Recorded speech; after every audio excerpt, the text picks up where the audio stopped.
5 e uma meditação em cima dessa bem-aventurança. Mateus 5:5 é o versículo de hoje, que diz assim: bem-aventurados os mansos, porque herdarão a terra.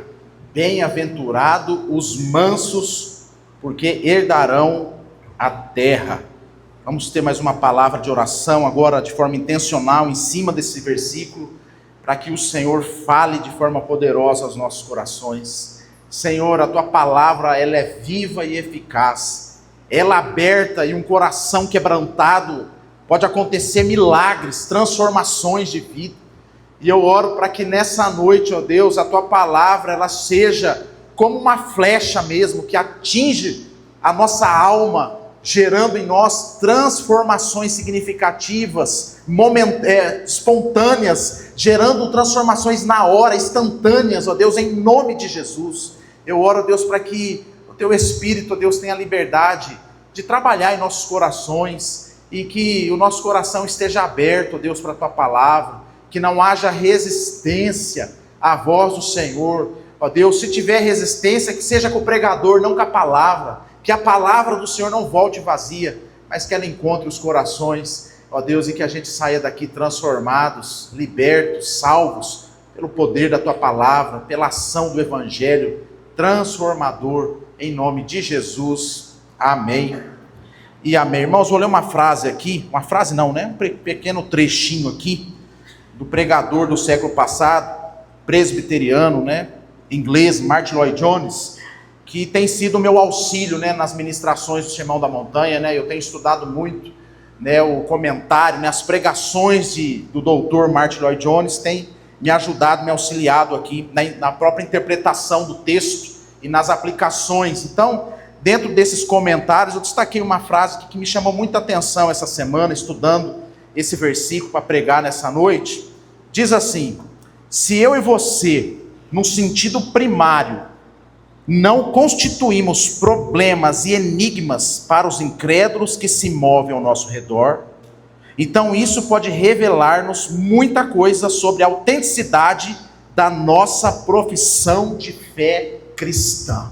Eu vou ler mais uma vez devagar para a gente entender bem isso aqui, que isso aqui vai dar um norte para a gente nessa noite. Se eu e você, no sentido primário, não constituímos problemas e enigmas para aqueles incrédulos que se movem ao nosso redor, ou seja, se a nossa vida cristã não gera nenhuma problemática, nenhum impacto, nenhuma dúvida, nenhum cisma, nada no incrédulo, olha o que diz Martyn Lloyd-Jones, então isso pode revelar-nos muita coisa sobre a autenticidade da nossa profissão de fé cristã.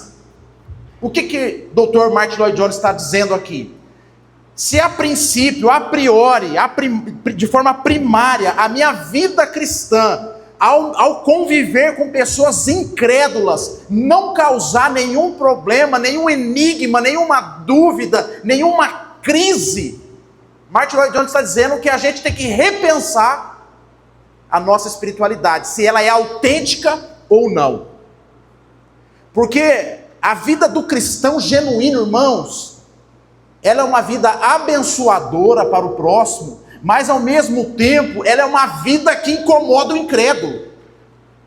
As ações de um cristão genuíno, elas geram dúvidas, enigmas, perguntas, indagações, crises no mundo incrédulo. Um cristão genuíno, no meio de um povo corrupto, no meio de um povo que não quer saber de Deus, de um povo que não está nem aí para Deus, um cristão genuíno, ele vai causar problema.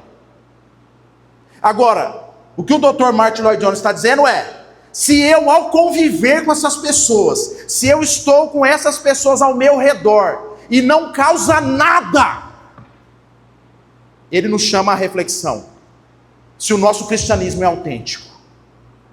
Porque é impossível, irmãos. E aí eu estou de acordo com o doutor. Doutor porque ele era médico também antes de ser pastor. Eu estou de acordo com ele. Porque, irmãos, a nossa vida cristã, ela tem que ser um choque dentro do mundo. Porque as nossas reações, as nossas escolhas, os nossos pontos de vistas, a nossa forma de se comunicar, a nossa prioridade tem que gerar uma crise no mundo. Vou dar um exemplo. Acordar de manhã no domingo, depois de uma semana inteira de trabalho, talvez um trabalho pesado, que você merece dormir até as 11, até o meio-dia no domingo, e você faz uma escolha de levantar às 7:30 da manhã, tomar um café, arrumar sua família e ir para a igreja para aprender da palavra. Isso para o incrédulo é um choque. Para aqueles que estão esperando a famosa sexta-feira, depois das 5, para aqueles que são movidos a farra e festa e lazer, ver um homem de Deus se levantando no domingo de manhã, fazendo uma escolha intencional de sentar num banco, abrir o seu coração, abrir o ouvido para ouvir uma palavra e a partir dessa palavra colocar em prática princípios que vai contra muita coisa dessa sociedade. No mínimo, essa atitude de você vir à igreja já causa um choque. Então eu estou falando de coisas básicas, de coisas que até um religioso incrédulo dentro da igreja consegue fazer, que até um ímpio que frequenta a igreja consegue causar esse enigma no mundo. Às vezes eu estou lá onde eu moro, lá, né, no condomínio do apartamento lá, e às vezes de domingo assim eu saio com essas roupas de igreja, né, ainda mais quando está com o terno, às vezes está um calorzão lá, e eu com aquele terno, com a Bíblia, e o povo indo para a piscina, assim, né? 6 da tarde, 6:30. Irmãos, eles dão aquelas olhadas assim de cima a baixo. E assim, né? A gente gosta de conjecturar o que deve estar pensando, né? O olhar, né? Pelo menos o olhar é assim. Que imbecil, que idiota. Com essa roupa de igreja, num domingo de tarde, poderia estar curtindo com a família, poderia estar nadando aqui na piscina do condomínio, está nesse calorzão com a Bíblia arrumado, indo para a igreja. O olhar das pessoas do elevador, irmãos, me transmite isso. Tomara que eu esteja errado. Gostaria eu de, né, fosse ao contrário. O pensamento fosse assim: que bênção, que maravilha esse homem com a sua família, de terno no calor, indo para o culto com essa família, em vez de ir para a piscina. Mas conhecendo o mundão no qual já frequentei muito, a tendência é que o pensamento seja esse. Enigmas, problemáticas, náuseas até em alguns. Você já parou para pensar no nosso mundo, e aí não é Brasil, estou falando a nível global, ninguém fala muito assim, faz chacota, por exemplo, com o budismo, com o islamismo, com as religiões da Índia. No Brasil, muito crente faz chacota com religiões afro. Isso é verdade. Mas hoje há uma patrulha em cima disso, né? Há uma cobrança muito grande. Haja vista a Cláudia Leite, cantora lá de axé, que se converteu, mas ela continua cantando as suas músicas, trabalhando com seus shows, e mudou, alterou a letra de uma canção que falava Iemanjá e colocou em Exuá. Está dando até processo no Ministério Público da Bahia, por preconceito religioso. Aí nessa semana a gente vê lá no Rio Grande do Sul, alunos de uma universidade, se vestindo de Jesus, dançando com aquelas roupas bem vulgar. Eu nunca vi ninguém fazendo isso com Maomé. Nunca vi. E até os crentes mais chatos que faz brincadeira idiota com pessoas de religiões afro ou espírita, ainda que faz as suas brincadeiras, ainda que há os seus preconceitos, eu nunca vi um nível desse de chacota. Mas o cristão, o Cristo, porque ali não era só, ele está a imagem do Cristo. Irmãos, como Jesus incomoda. Se os cristãos meia boca do Brasil já incomoda muita gente.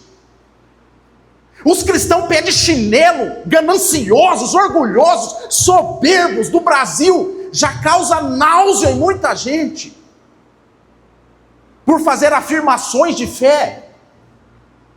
Eu fico imaginando, irmãos, se Deus levanta homens como Estevão nos dias de hoje, homens cheios do Espírito Santo, homens que levam a fé cristã a sério, certamente seria apedrejado no nosso século. A título de introdução, irmãos, o que Martin Lloyd Jones está nos ensinando é que a nossa fé cristã, ela precisa gerar alguma coisa no mundo.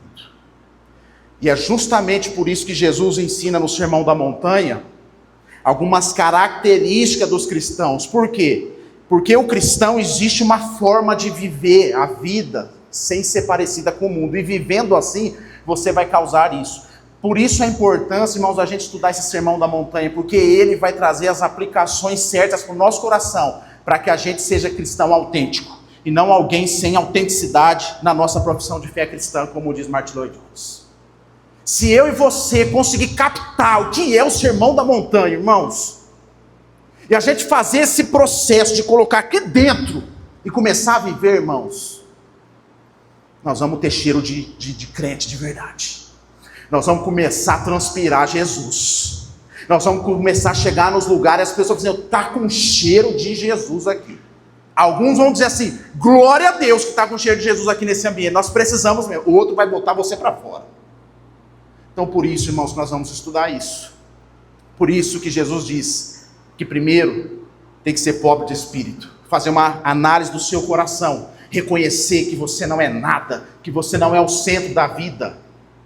Por isso que ele diz assim, aqueles que choram por se ver assim, aqueles que choram, que lamentam pela sua vida pecaminosa, pelo pecado do mundo, esses são consolados. Mas ele vai mais além, ele fala assim, bem-aventurados são os mansos, porque esses herdarão a terra. Que mansos são esses, irmãos? Quem são os mansos que Jesus está dizendo? Quem são os mansos que Paulo escreve na carta aos Gálatas, no capítulo 5, como fruto do Espírito? Quem é o manso que o Antigo Testamento chama Moisés? O que a Bíblia está querendo dizer com a palavra manso? Uma coisa que eu posso afirmar para você, que manso não tem nada a ver com as nossas interpretações de hoje. Ah, que fulano é manso porque é quietinho. Você pode fazer um monte de coisa e não fala nada. Quietinho. Não toma atitude. Os outros brigam com ele, bate na cara dele. Ele nem para falar bate do outro lado, ele fala, ele só deixa assim, ó. Manso, que é uma beleza. Calminho, calminho, você nem escuta a voz dele, tão mansinho que ele é. Sabe aqueles gatinhos bem mansinhos assim, que você faz assim, ó. Pss, pss, pss, eles vêm assim, vai raspando a perna assim. Tem uns mansos que é assim, que você faz assim, ó. Pss, pss, de tão mansinho que ele vem. Bom dia. É bonito gente assim. Eu tenho inveja no bom sentido de gente assim. Se é que existe bom sentido da inveja. Mas eu queria ser mais.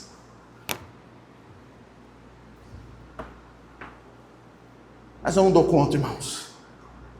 Mansidão bíblica não tem a ver com temperamento e personalidade, irmãos. Tem gente que fala assim, você viu como fulano é manso? Porque ele é fleumático ou melancólico, que são temperamentos mais frios, que a pessoa é mais intra, mais tranquilo. Se fosse assim, irmãos, o colérico como eu, o sanguíneo como você, Camila, estava fora do reino de Deus. Mansidão não tem a ver com personalidade, com temperamento, com criação. Mansidão não é quem fala baixo, mansidão não é quem fica quieto, mansidão não é quem é passivo. Porque eu conheço muita gente quietinha, que você nunca ouviu a voz, mas é maquiavélico na mente, é demoníaco nas suas ações. Muita gente quietinha, você nunca ouviu a voz, mas eu acho que não é nem demônio que está dentro, é o Satanás mesmo que está lá dentro. Não fala nada. Maquiavélico, olhar perigoso, olhar venenoso, motivações venenosas. Mas eu conheço, irmãos, aqueles chucrão da vida, que fala alto, que fala aqueles português, nós mesmo, nós vai, que erra, que levanta, mas que está cheio de Deus, está cheio de humildade de espírito, está cheio de pobreza de espírito. Então, queridos, mansidão não tem a ver com temperamento e personalidade. Mansidão, em primeiro lugar, irmãos, o que é mansidão? É produzido pelo Espírito Santo. Mansidão é algo que só o Espírito Santo de Deus produz. Paulo vai chamar de fruto do Espírito. Então eu e você, em primeiro lugar, precisamos ter essa consciência que ser manso não depende apenas de uma atitude sua, de você se levantar, agora eu vou ficar quieto. Mansidão depende do nível de espiritualidade que você tem. Mansidão depende do nível do Espírito Santo que está dentro de você. Porque é possível, irmãos, ter o Espírito Santo habitando aqui, mas como diz Paulo, abafar o Espírito Santo. Se você não o alimenta, ele fica escondidinho, ele fica anulado dentro de você. Ele existe, ele está aí, porque ele serve como consciência para dizer para você que você está errado. Mas se você não procura se alimentar da palavra, de uma vida de oração, de uma vida de prática da palavra, de uma vida de comunhão com a igreja, de comunhão com os crentes, ainda que isso seja difícil para você, você não se enche do Espírito Santo. E ser cheio do Espírito Santo, irmãos, não tem nada a ver com grito, histeria, sapateado, rodopio. Isso são manifestações externas que algumas pessoas têm, um êxtase espiritual, mas essa mesma pessoa que rodopia é aquela que sai dali e cai na fofoca no mesmo dia. Então, ser cheio do Espírito Santo não é sapatear, não é língua estranha, não é eis que te digo.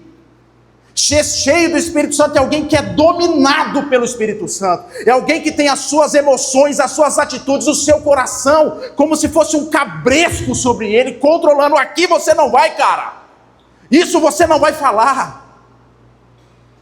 Só que no nosso mundo, a gente acha que ser cheio do Espírito Santo é gente barulhenta, é gente de personalidade forte, é gente extravagante, é gente que fala bem. Não, irmãos. Ser cheio do Espírito Santo, Elcio, é alguém que tem o Senhor Jesus como o Senhor da sua vida, que domina os seus pensamentos, que coloca freio em mim e você. E a palavra manso aqui no grego, irmãos, que Paulo também usa lá no fruto, é a ideia de um animal selvagem domesticado. É a ideia de um animal que a sua tendência natural é de usar da brutalidade. Mas quando você o domestica, quando você coloca nele um freio, é como a ideia do cavalo, que você coloca ali o freio nele, você o domina. Quem o monta o domina, o guia. Ele anda, você bate lá, quem é do negócio sabe como funciona. Existe o freio, existe aqueles domadores de cavalo, que pega aquele animal bruto, chucro e domina. A expressão grega de manso é alguém que é dominado pelo Espírito Santo. É alguém que sem Deus é um animal chucro, é alguém capaz de atrocidades, é alguém maligno, é alguém com pensamentos impuros, é alguém com atitudes maquiavélicas. Mas quando o Espírito Santo possui, na medida que esse homem, essa mulher vai andando com Deus, o Espírito Santo vai o dominando, vai o conduzindo, vai lapidando, vai transformando ele, vai fazendo ele uma pessoa mansa. Então, irmãos, mansidão não tem a ver com se a pessoa é quietinha ou faladeira. Mansidão tem a ver com o Espírito Santo habitando dentro dela.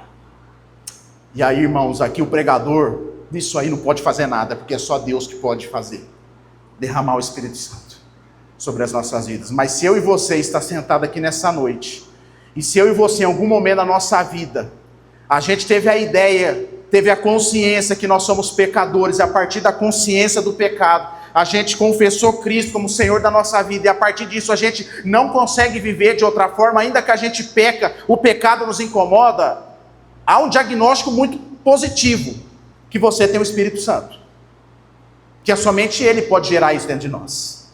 E se nós aqui, se todos dentro desse salão, participa desses mesmos sentimentos que eu coloquei aqui, eu e você pode ser manso, pode ser considerado manso e feliz como um manso, cheio do Espírito Santo de Deus.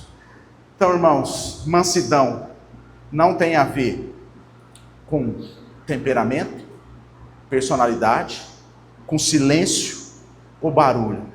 Tem a ver com o pecador selvagem sendo domesticado pelo Espírito Santo de Deus. Lembra do Pedro da Bíblia? Que era bruto, chucro. Com o passar dos anos, Deus, através de Jesus, através do Espírito Santo, foi domesticando ele. A gente vê a história dos evangelhos, você vai ver que Pedro não deu uma melhorada boa assim. Até a morte de Jesus, ele estava assim, o ápice foi negar Jesus, né? Na precipitação de dizer, não, eu vou com o Senhor até a morte, eu estou com o Senhor, estou fechadíssimo com o Senhor. Jesus olha para ele, para aquele animal chucro e bruto, aquela natureza pecaminosa, e diz, você vai me negar 3 vezes antes do galo cantar. Dito e feito. O Espírito Santo desce em Atos 2. Quem que é o personagem ali da história? Pedro. O Espírito Santo desce, toma a vida de Pedro, o animal chucro, agora é dominado pelo Espírito Santo, irmãos. E eles estavam num culto de 120 pessoas como o nosso hoje. Naquela mesma noite, houve um acréscimo de 5.000 pessoas, sem contar crianças e mulheres. 3.000 pessoas, sem contar crianças e mulheres. Porque o Espírito Santo agora dominou a mente de um homem chucro. Mas quando a gente vai lendo o texto, a Bíblia, o Novo Testamento, você vai ver lá em Gálatas que Paulo exorta Pedro, mesmo tendo o Espírito Santo. Que Pedro ainda tem atitudes que não é de um homem manso, não é de alguém dominado pelo Espírito Santo de Deus.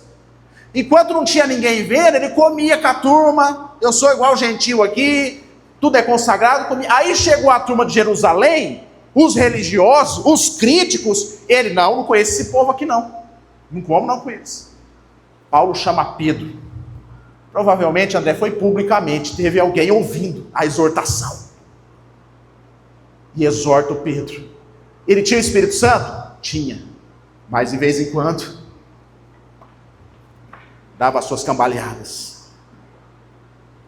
Segundo lugar, irmãos, que a gente entende sobre a mansidão, que ela é resultado do Espírito Santo dentro de nós. E agora entra uma participação nossa, irmãos. Mansidão, irmãos, está relacionada às nossas reações, como a gente reage à vida. E não é manso só aquela pessoa que diante de uma discussão, ela não grita, ela fica ali, nossa, viu, fulano é manso. Mas tem a ver com as nossas reações na vida.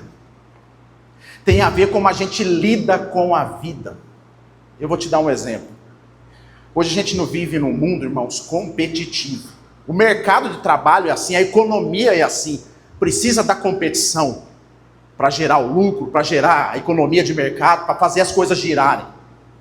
Precisa do produto de qualidade, precisa ter um mercado competitivo. Sabe qual que é o problema? É que o ser humano entra também nesse sistema de competição. A gente vive num mundo, irmãos, competitivo em tudo. Das pessoas querendo ser o melhor em tudo. E hoje essa fala entrou nas igrejas, né? Que você tem que ser o campeão, que você é o melhor, que você. Aí você vai internalizando isso, você vai assim, não, sou eu mesmo. Aí você passa uma vida competitiva. E aí existe até casamento, que o marido compete com a esposa compete com o marido. Enquanto o marido ganha mais, está tudo bem. A esposa vai crescendo profissionalmente, merecidamente vai tendo o seu bom salário, começa o atrito, começa a competição dentro do lar, silenciosa, mas começa. É aquelas pessoas, irmãos, que diante de uma fila, de uma alimentação, não admite ser o último da fila. É aquelas pessoas, irmãos, se a gente for servir ali uma janta agora ali, e tem que pegar a senha, na hora que eu estiver assim orando, que a graça do nosso Senhor e Salvador Jesus Cristo, vai ter gente lá na fila. Sabe por quê? Porque não quer ficar em último. Sabe que a Bíblia nos ensina, sabe o que Jesus está dizendo? Que mansidão tem relação direta com como a gente reage às coisas da vida. São pessoas que não têm esse problema, que conseguem olhar para o outro e falar assim, eu não vou competir com você, eu não estou aqui numa disputa. Se eu precisar ceder, eu vou ceder, ainda que eu fique no prejuízo. São pessoas que estão mais preocupadas com comida e bebida e com coisas, do que com o seu próprio coração, com as pessoas. As nossas reações, irmãos. Gente que anda nessa vida reagindo, competindo, vivendo uma vida cansativa nesse sentido. Estudando esse versículo, lendo os comentários de Martin Lloyd Jones, ele me faz pensar lá no texto de Abraão com Ló, quando os dois estão ali, chega um momento que começa a ter atrito entre os pastores, um do outro ali, porque a terra não é o suficiente para cuidar da riqueza dos dois, então precisa se separar. Abraão vê o incômodo ali, chega no seu parente, no Ló, a gente precisa separar. E sabe onde entra a mansidão aqui? É o Abraão fala assim, vê aí, você escolhe onde você quer. O que você escolher, eu vou para o lado contrário. Abraão não falou assim, aquela terra ali aos meus olhos, eu acho que eu vou nessa aqui. Ele fala para Ló, escolhe Ló. Se você escolher, eu fico com o outro. Mansidão, irmãos. Gente que está mais preocupada em agradar a Deus do que ser campeão. Às vezes em casa lá compra um chocolate, lá um lanche, alguma coisa lá, e tem que repartir no meio. Irmão, uma briga de centímetro. Qual que está maior aqui? Deixa eu ver. Não, o meu é esse. Aí entrega, devolve. Não. Chocolate, que tem os gominhos. Se um comer um gominho a mais, irmão. Isso aqui, tal. E eu sou daqueles que deixam na geladeira, vou comer na hora que tiver voltado. Não sou que tem que comer na hora. Ô pai, que hora que você vai comer o negócio? Vamos dividir. Irmão, e o leite? Quando o leite está acabando, já é tarde da noite, não tem? Você tem que fazer o leitinho para cada... Se uma xícara tiver, irmão, uma unhinha a mais, dá problema. É a sua preferida mesmo. Porque você colocou 1 milímetro do leite para ela e não para mim. É o seu preferido mesmo. A criança, irmão, a gente até entende, né? Não era para ser, mas a gente vai educando para melhorar essas coisas. Mas adulto, irmão, crente de 50 anos de igreja, que não tem reações de alguém manso,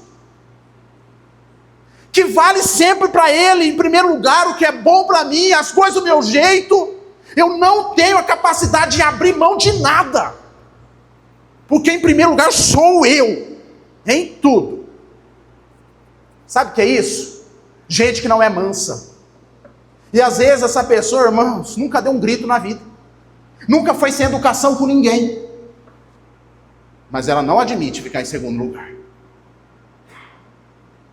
Ela não admite ficar com um pedaço a menos do chocolate. O que Jesus está ensinando, irmãos, de uma forma profunda, que feliz é aqueles que entendem, irmãos, que a vida não resume em comida e bebida, que nem só de pão viverá o homem, mas vai viver da palavra de Deus. Há coisas mais importantes, irmãos. Mas a gente vive uma vida, irmãos, de reações. Gente que só anda reagindo, já conhece gente na defensiva? Fala, bom dia. Dia por quê? Você leu o jornal hoje? Você tem internet na sua casa? Gente que só reage, gente ácida, gente que dá choque.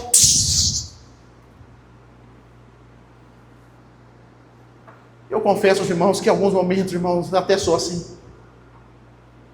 Mas a Bíblia, irmão, tem que mexer comigo. Tem que tirar os espinhos. Tem gente espiunda, Fernando. Pode pôr a mão, está espinhando. Reagindo mal. Gente intolerante. Aí, irmão, a gente tem que ouvir aqueles negócios. Não, pastor, é a carne mesmo. Agora eu estou na carne. Então sai, irmão, da carne, pelo amor de Deus. Já viu essa? Não, agora eu estou na carne, hein? Me segura agora. Aí vê o que eu vou fazer lá com ela lá. Ó, pastor, estou na carne, sai do espírito, hein? Como se eu fosse Deus, fosse meu irmão. Ou a palavra bíblica de Jesus, né? A carne é fraca, né? Sabe como é que é, né? Ô, irmão, eu era do futebol, Felipe, eu era briguento no futebol. Eu era aquela pessoa que fica assim, ó, falando. Um dia meu irmão chegou em mim, num jogo de igreja, irmão. E eu fazendo faltas duras nas pessoas, falando, reclamando. Falou assim, cara, você é da igreja, cara. Você que me trouxe para a igreja. Tá chato isso aí. Para com isso. Muda esse seu jeito. O fulano de tal é seu amigo. Você está machucando o seu amigo. Ele foi me metralhando assim, irmãos, que eu falei, falta mansidão aqui. Que eu estava na carne. As minhas reações eram na carne. E o mais triste, irmãos, é quando tem gente que se orgulha disso. Ah, agora eu estou na carne. Como diz o outro lá, agora eu vou rodar a baiana, agora eu vou fazer isso. Como se isso fosse um mérito de um cristão fazer. Aí é por isso que esse cristão não gera enigma, não gera problema, porque ele reage igual todo mundo. Ele não é pacificador. Ele não é alguém que apazigua a situação. Ele é alguém que reage como as outras pessoas reagem. Irmãos, olha Jesus. Quantas pessoas escarneceram dele? Ah, pastor, mas Jesus, eu não sou Jesus. Mas ele fez isso exatamente, irmãos, para mostrar o modelo. Quando ele vai lavar os pés dos discípulos, ele não está lavando apenas por lavar. Ele fala assim, não, eu estou lavando, mas vocês também vão ter que aprender isso aí. Mas a gente vive num tempo, irmãos, que perdemos essa coisa, sabe? De querer mudar de vida, de querer ter reações. A gente vai entrando nesse mundo polarizado nosso, né? E não só de política, mas de tudo. Tudo está na moda polarizar tudo. Preto, branco, azul, vermelho, tudo. Tudo é guerra, tudo é ações, respostas imediatas e ríspidas. A gente não consegue dialogar mais de nada. A gente perdeu, irmãos, o tato, a gente perdeu a capacidade de conseguir lidar com o diferente. Sabe o que a gente faz? Divorcia do diferente. Eu não converso com quem torce para o Corinthians, eu não converso com quem vota no Lula, eu não converso com quem vota no Bolsonaro. Quantas famílias deixaram de se reunir nessa bobagem de política nesses últimos anos? Irmão, pensa comigo aqui racionalmente, pelo amor de Deus, isso é cristianismo? Você julgar o outro, você deixar de se relacionar com o outro porque o outro tem uma opção diferente da sua, seja de time, seja de voto, seja de cosmovisão, de forma de enxergar o mundo, seja de criação. E aí Jesus chama 12 discípulos, irmão, que não era do mesmo grupinho. Você tinha um Pedro lá que estava sofrendo para pagar imposto, e Jesus chama o cobrador para andar com ele. Jesus depois chama Paulo, o perseguidor. Mas nós não. A gente não consegue sentar com o diferente. A gente não consegue ouvir a opinião do outro e respeitar. E dar a nossa também, sem ser mal educado, sem ser ofensivo. Sabe o que é isso, irmãos? Falta de mansidão. Aí a gente vai entrando dentro de um sistema agora que existe uma cartilha. Então você compra a cartilha toda de tudo.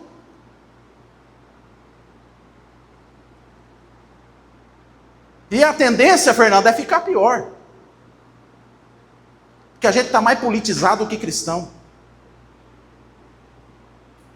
Eu vejo gente, irmãos, aplaudindo, quando o presidente dos Estados Unidos, que muito cristão gosta e está tudo certo, falar assim, se o filho, o imigrante está lá, o trabalhador, falando bandido não. Aí nasce um filho, nós manda ele embora e o filho nós vamos mandar para adoção. Aí os crentes, Senhor Trump, para não falar que é de direita, é a mesma coisa, irmãos, o Lula, político de esquerda, fazendo tanta coisa, que vai contra os nossos princípios de fé. Cadê a mansidão? Cadê a capacidade de olhar racionalmente para a vida? De dialogar com a vida como cristão? Mas não. A gente está num mundo tão doentio. Ah, pastor, esse papo de mansidão é papo de frouxo, é papo de covarde, de fraco. O negócio é ser, irmãos, eu fico temeroso com tanto aplauso para tanta porcaria que eu vejo hoje, e os outros chamando de Jesus e de Deus. Não tem mansidão nenhuma aqui, irmãos.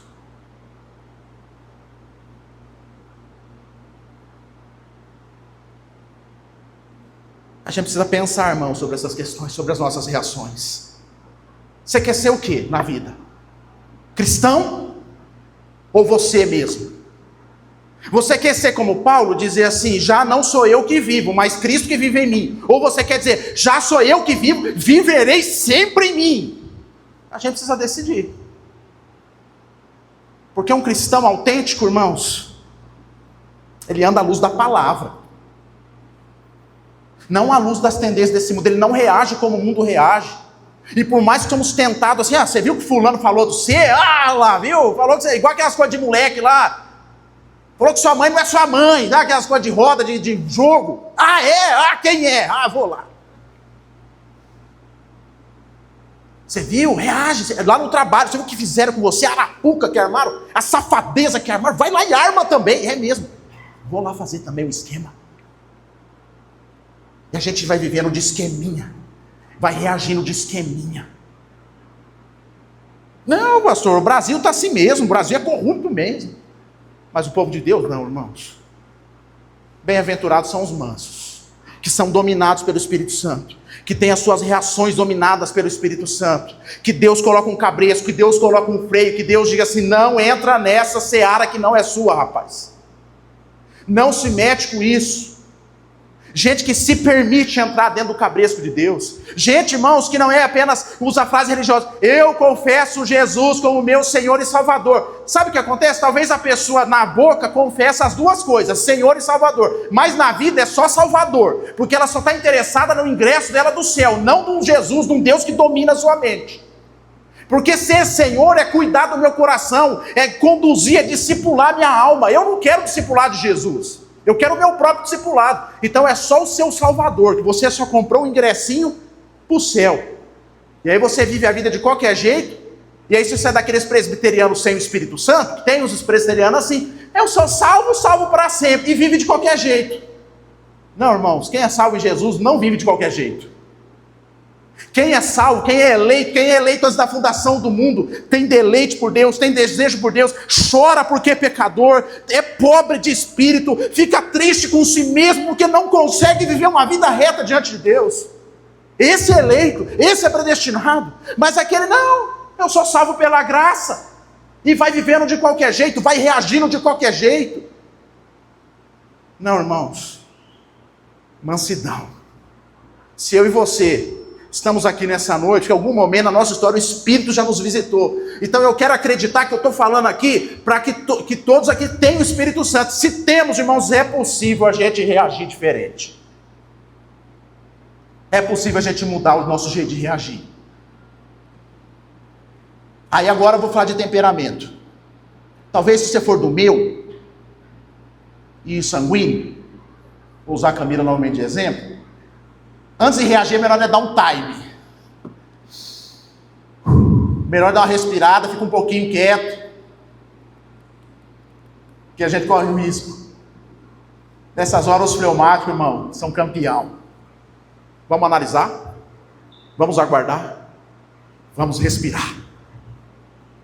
Sanguíneo, vamos para dentro dele mesmo. Vamos quebrar tudo. O colérico, as fumacinhas sobem.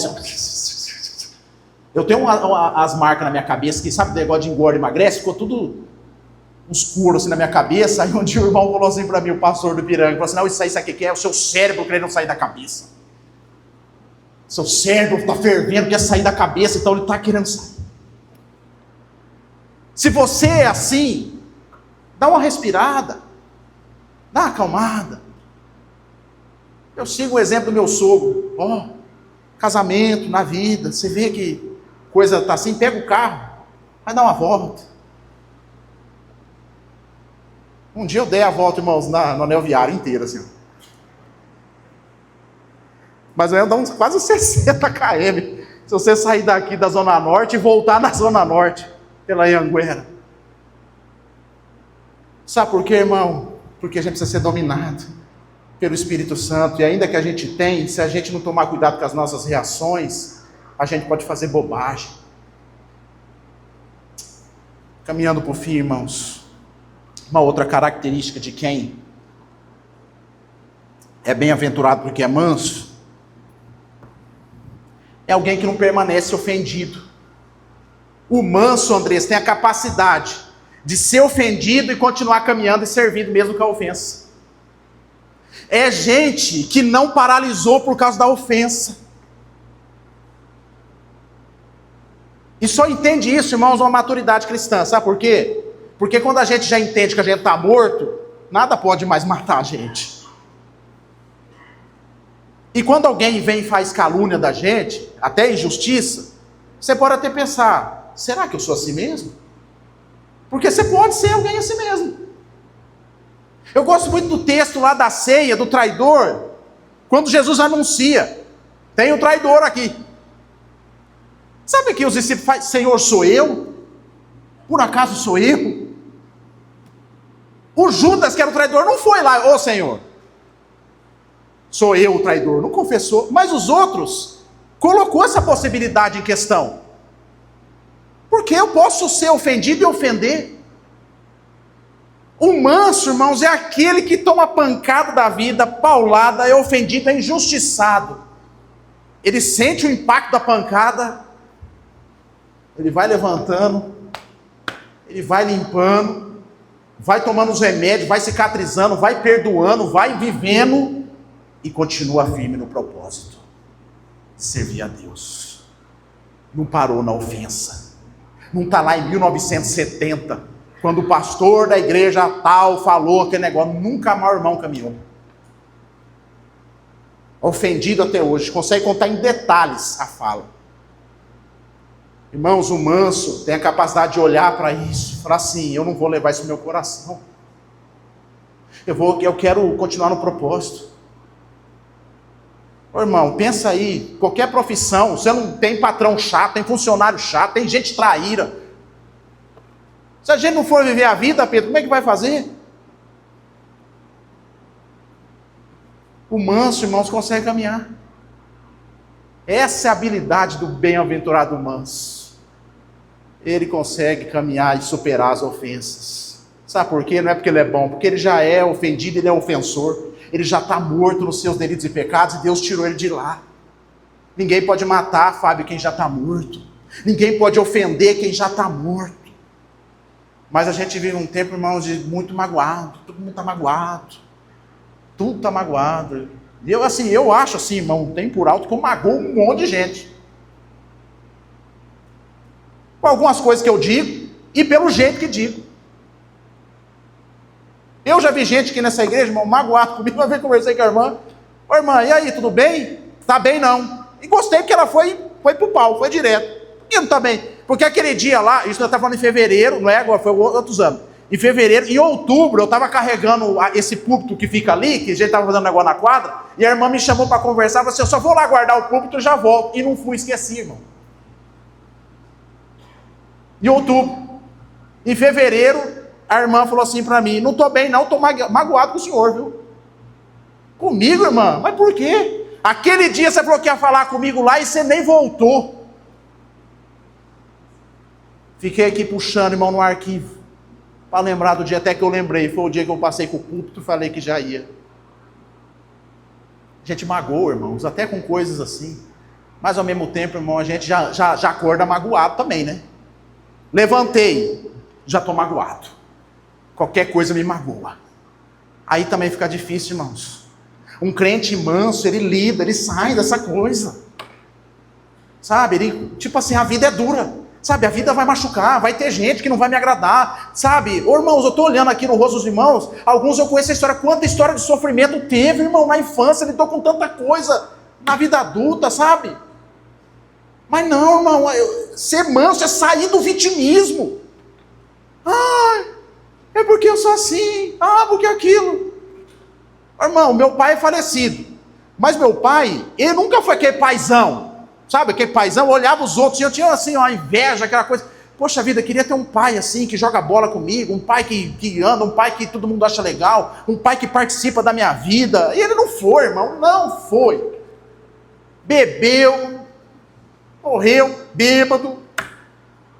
Eu podia ficar nessa, não tem pai, não, irmão. O Olinto vai ser meu pai agora, o Márcio vai ser meu pai agora, o irmão Luiz lá de Limeira vai ser meu pai agora. Parar com essa história, irmão, vamos escrever uma nova história. Sabe, a gente precisa sair desse vitimismo. Manso, sai dessa conversa, irmão. Vai caminhar, para de reclamar do que não tem. Vai viver a vida, queridos. Você é manso, alguém dominado pelo Espírito Santo de Deus. É alguém que escolhe viver diferente, reagir diferente, olhar para a vida diferente. E aí, irmãos, eu vou dizer que é possível se eu e você termos o Espírito Santo de Deus, se você entender o que eu estou dizendo, colocar em prática a palavra, ler a palavra rigorosamente na sua casa e orar em cima da palavra. Deus, me ajuda a viver isso aqui, irmão, você vai conseguir. Você vai conseguir. E por fim, queridos, o manso, irmãos, é aquele que permanece satisfeito porque sabe que é herdeiro da terra. Ele sabe que pode mudar governo, mudar um monte de coisa, mas o meu Redentor vive. O meu reino não é deste mundo. Esses herdarão a terra, tem consciência. E herdeiro, irmão, é uma certeza que tem a terra, é dele. E vive satisfeito, ainda que você não está vivendo as coisas boas dessa vida. A nossa irmã Grazi, irmãos, que foi essa semana, uma certeza que eu tinha naquele velório, irmãos, que aquela irmã tinha consciência da terra prometida. Aquela irmã tinha consciência e era satisfeita com a eternidade dentro do coração dela. Ela viveu os seus dias assim, irmãos. Ela tinha defeito? Lógico que tinha, irmão, um monte, como todo mundo tem. Era santo, vamos fazer a estátua? Não, irmão, é pecador todo mundo. Mas ela tinha eternidade dentro do seu coração. E ela passou isso para os seus familiares. A família sabia que estava com Deus. Gente, irmãos, que aprendeu a viver satisfeito na sua fé. Gente, irmãos, que se Deus chamar hoje, nessa hora, está em paz, porque sabe que o seu Redentor vive, sabe que tem um reino. Não está materializado nessa vida, é satisfeito na eternidade. Carrega uma promessa. Irmão, vai fechar e a gente orar e ceiar. No Antigo Testamento, André, muita gente saiu lá da terra prometida, muita gente tinha promessa de terra prometida, de vida boa. Muita gente não conquistou. O Abraão, irmãos, que Deus chamou, não entrou.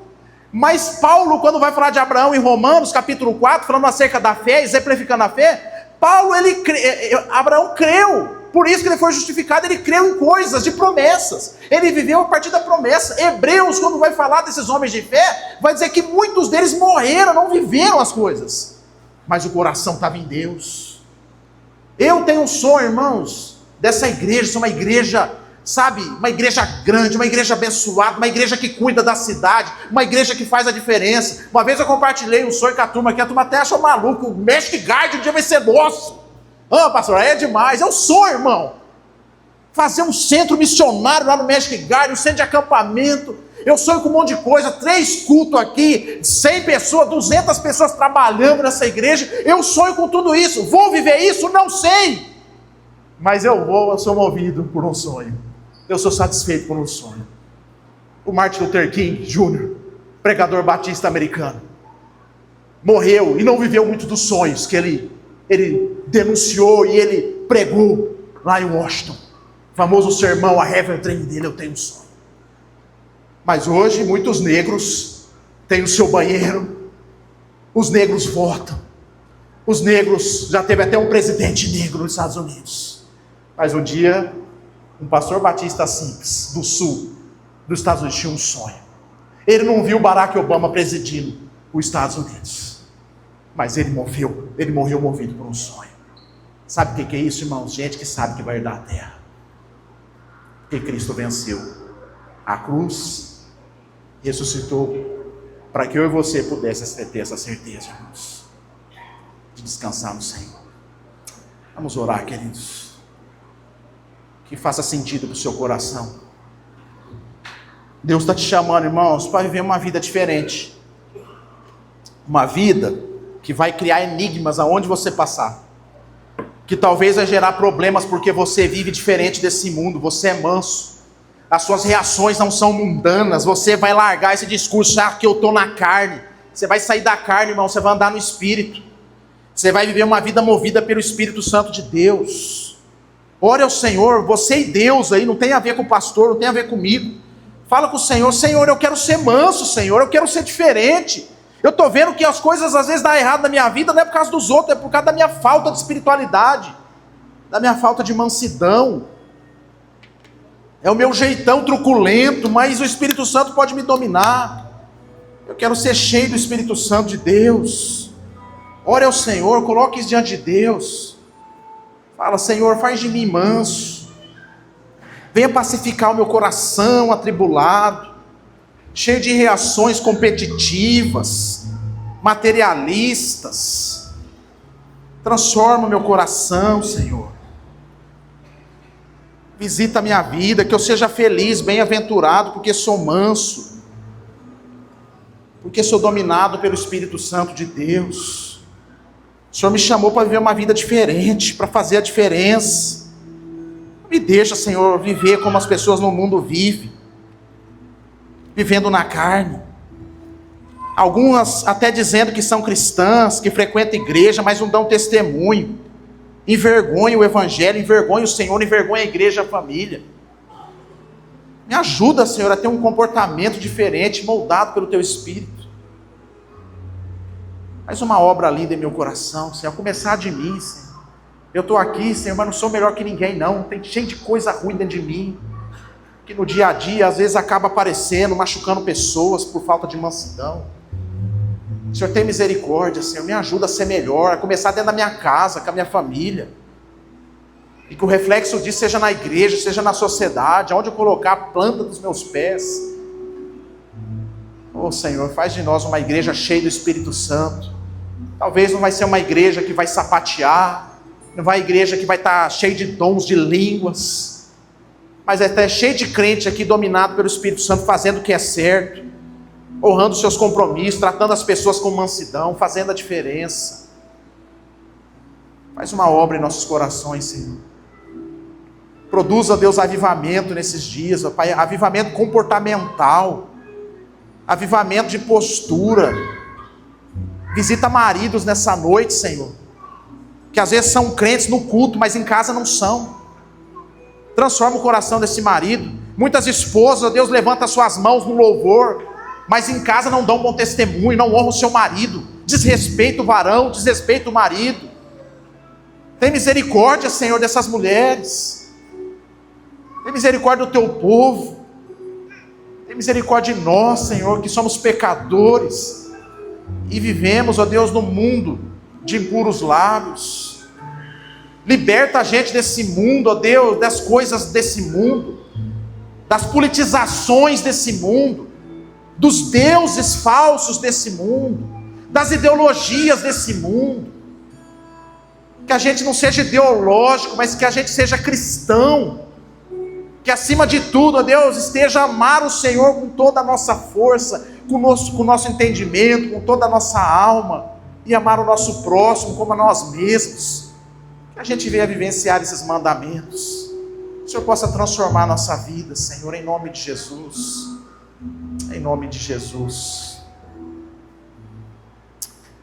Jesus, irmãos, teve muita paciência com seus discípulos e conosco.